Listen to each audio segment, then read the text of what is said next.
Hi, I'm Lady Price and I'm a visiting lecturer at the Library School of City University of London, and I'm also China Librarian at SOAS University of London. My presentation today is about how fans make, how fans share, fan information behaviour and the X-Men, which looks at the X-Men through the interdisciplinary lens of both fan studies and library and information science. Just to be clear here, my research takes place in the liminal space between both disciplines, and while I am not a comic studies scholar, my research does to some degree look at comic book fans and their information behaviour. And I'm also a comic book fan, or have been a comic book fan at various points in my life, particularly of the X-Men. So what I'm going to talk about today is the information behaviour and practices of fans, which is the focus of my research, but I'm also going to talk about how it manifests particularly within the X-Men fandom. So I've been talking a bit about something called information behaviour. What exactly is that and how does it work? Well, it is a concept that has its roots in library and information science, and it's something that's inherent to our everyday lives. There's no one definition for it. Different scholars have developed more or less complex ways of defining it, but perhaps the simplest ways to describe it is through Pettigrew, Fidel and Bruce's definition as the study of how people need, seek and use information in different contexts, including the workplace and everyday living.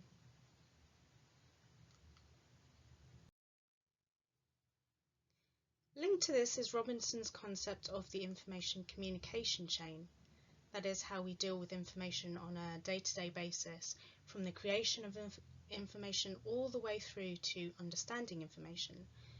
This is by no means a linear process. In fact, it is probably better seen as a cyclical process where we can interact with information at different points in the cycle and not necessarily in the order shown here. Information behaviour and how we interact with information is something we do constantly throughout our lives. For example, we can use it in our studies, to do research or revision for exams. The workplace is a space where we constantly deal with information. Another area is when we go to see the doctor or are concerned about our health. Who of us hasn't gone online to check out our symptoms now and then? When we go to the library, what we seek is information of one form or another. Dealing with information can be as mundane as organising, managing and paying your bills. These are all areas which are of great concern to library and information science. How people interact with information in different scenarios, in different professions or aspects of their lives has been a site of research in one form or another since the 1960s. What hasn't seen so much research from the perspective of information behaviour are the leisure aspects of our lives, our hobbies, what we do in our downtime and what we find fun. There are two questions that have only started to be asked in the past decade or so. Is there such a thing as fun information work? And if so, why does fun information work matter? Recently, scholars have begun studying information behaviour in a wide variety of fun life contexts, from gourmet cooking enthusiasts to rubber duck collectors. But my research has focused on life contexts that are similar yet different in some ways. My questions were, is there such a thing as fan information work? And why does fan information work matter? My doctoral research, originally published in 2017, sought to answer some of those questions through looking at the information behaviour of fans on a wider scale, for the most part exploring fans of popular media in general. The findings of that research are listed here. Fan information behaviour is generous. It is participatory and collaborative. It is informal. It is based in fantasy, play and performance. It disregards traditional methods of bibliographical control for its own. It favours creative freedom over copyright and intellectual property laws. And it encourages mentorship and peer learning. This presentation will look at the X-Men comics fandom and how fans exhibit these 7 information behaviours in their fanish activities. So let's start with fan information behaviour is generous. What do I mean by that? Well, fans are generous with information in that they are always eager to share what they know. In fact, in many ways, being knowledgeable as a fan and knowing what others don't is an important source of social capital within fan communities. Take, for example, the Marvel database. Here fans come together to create a rich resource of information about every character within the Marvel multi-universe. This resource is definitely more in-depth than the official Marvel website and even competes favourably with Wikipedia in its level of detail. This fan-created resource can be used for a variety of fanish endeavours. For example, finding trivia about your favourite characters, getting more in-depth insight to write more accurate fan fiction, or finding pictures to create accurate costumes for cosplay. Speaking of fan fiction, fans can be generous not only in the way that they share official or canon information, they also like to share and recommend fan works with each other. Here we see a list of recommended Cyclops-centric fan fiction a fan has put together, which includes synopses so that Cyclops fans can scan which story looks interesting to them.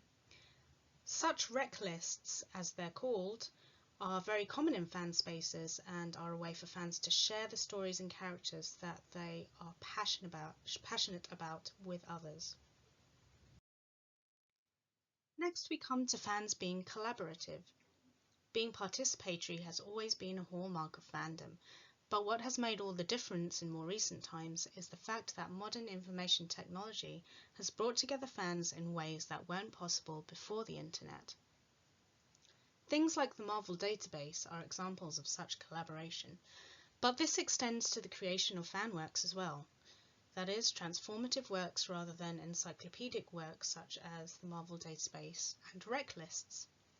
Back in 2016, artist Kevin Wadder posted the following tweet under the hashtag 80sXmen. It went viral overnight, with hundreds of artworks being shared on social media platforms such as Twitter, Tumblr and Instagram. From well-established professional artists to amateurs and hobbyists, a plethora of stunning artworks were shared across the X-Men fandom and beyond, even reaching fan news outlets such as the Mary Sue. And here's one I contributed. Other fan works are the result of collaborative fan labour, sometimes crowd-funded and sometimes not. Take the extraordinary fanzine project, which pulled together the work of artists from all over the globe to create a zine, the proceeds of which would go to charity. And this, of course, ties with the previous point of fans being generous.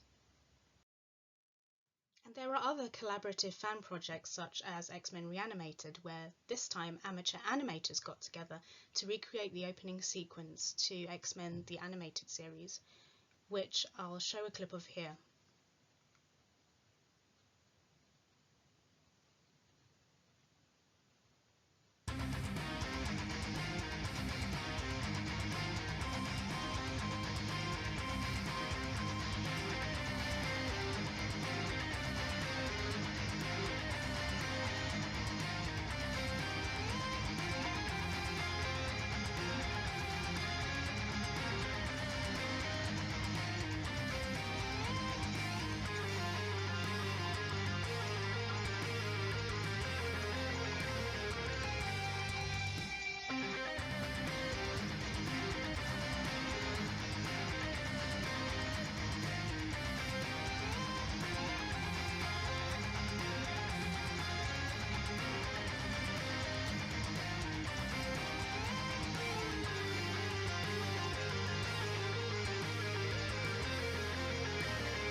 There's more, but I won't spoil it for you. Do take a look on YouTube where you can show your appreciation for the work.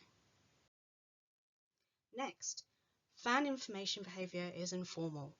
By this I mean that fans, on the whole, prefer informal to formal or official sources to retrieve information from. For example, I mentioned the Marvel database, a fan-created database earlier. Let's give another example. Say that I'm writing a fan fiction about the characters of Rogue and Gambit, and I need to find a source for a citation I want to make to a particular issue. And this practice is pretty common in fan fiction, by the way. The problem is I can't remember what issue I need to refer back to. I can't be bothered to look through my comics collection. That would take too much time, and I wouldn't even know where to start. Then I have an idea. I know, I'll go and ask Tumblr. So I go to a Tumblr blog that specialises in the Rogue fandom, and I ask the question I want answered. And of course, the blogger knows exactly the issue I'm referring to.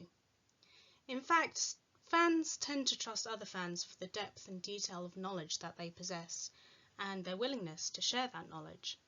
It is far easier to go to another fan for trivia than official sources that may not even have the answer you need. Let's move on to the next point. Fan information behaviour is based on play, performance, and fantasy. Fans take information and remix, rehash, and transform it in creative, playful, and sometimes performative ways. We tend to think of information use as run-of-the-mill, necessary, sometimes even boring. Fandom thrives on information use.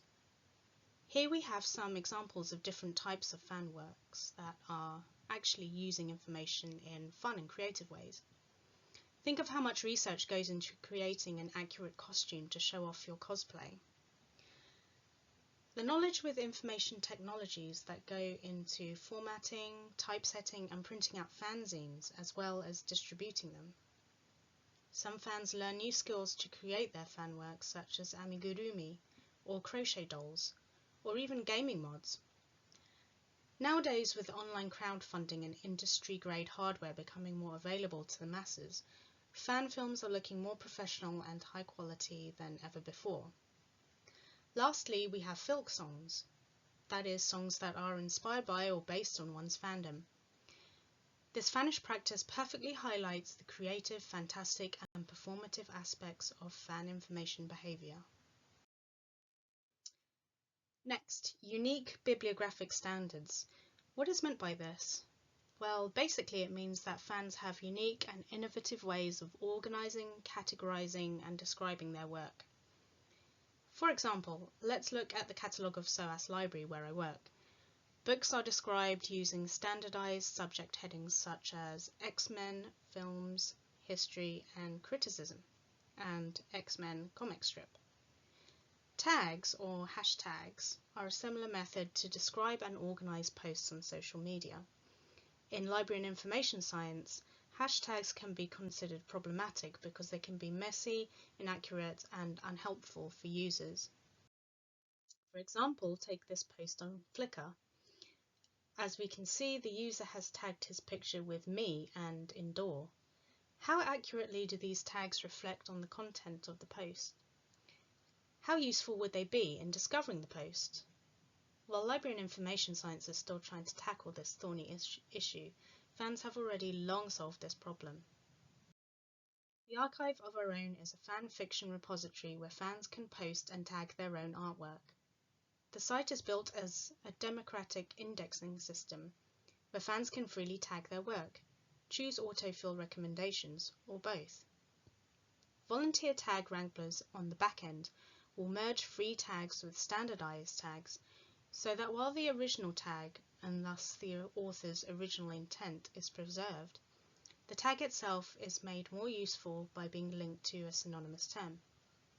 In these examples, we see that standardized terms are indicated by a capital letter. Unstandardized freeform tags are all in lowercase.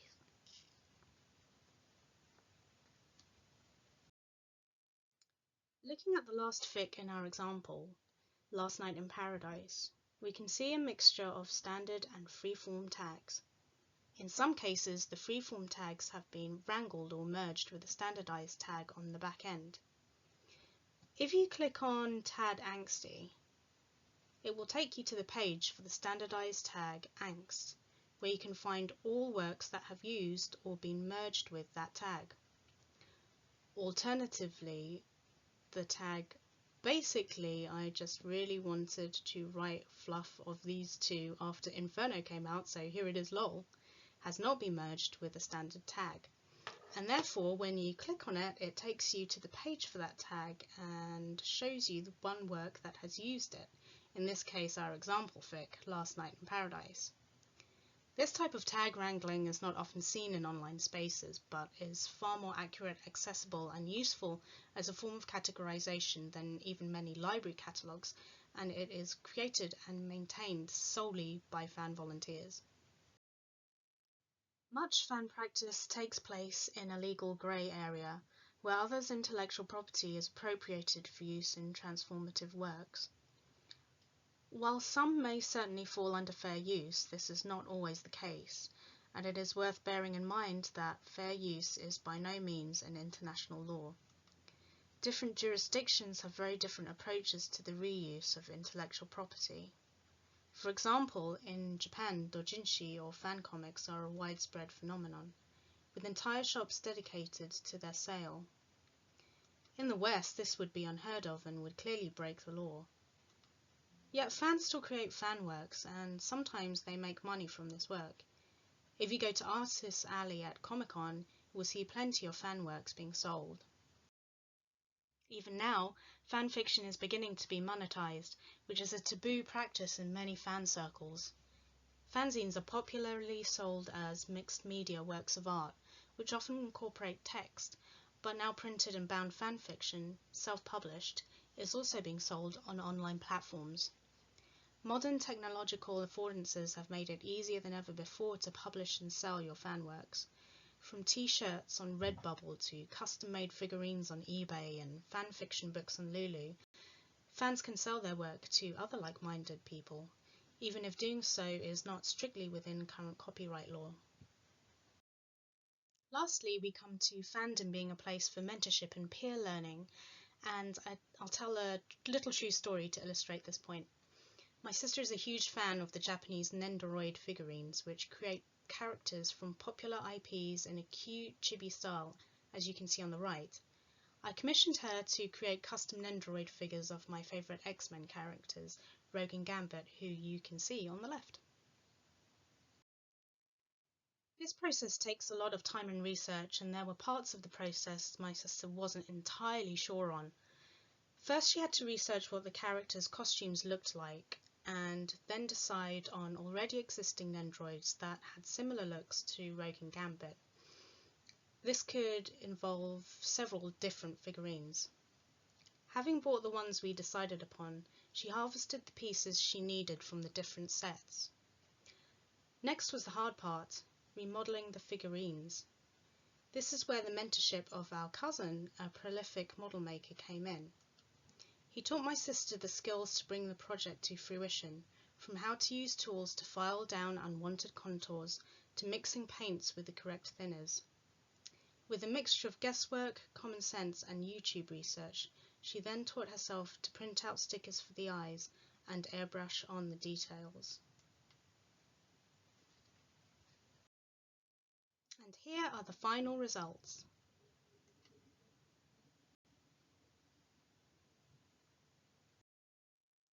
So here we have gone through how do fans make and how do fans share.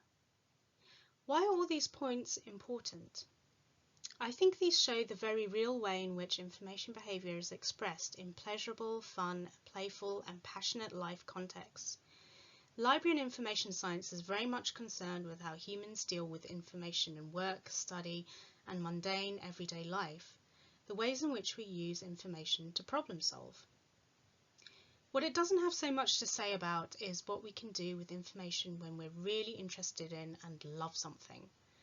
Fans have a lot to teach us about the excitement and joy we can take in information work and how transformative it can be when undertaken in creative and playful ways.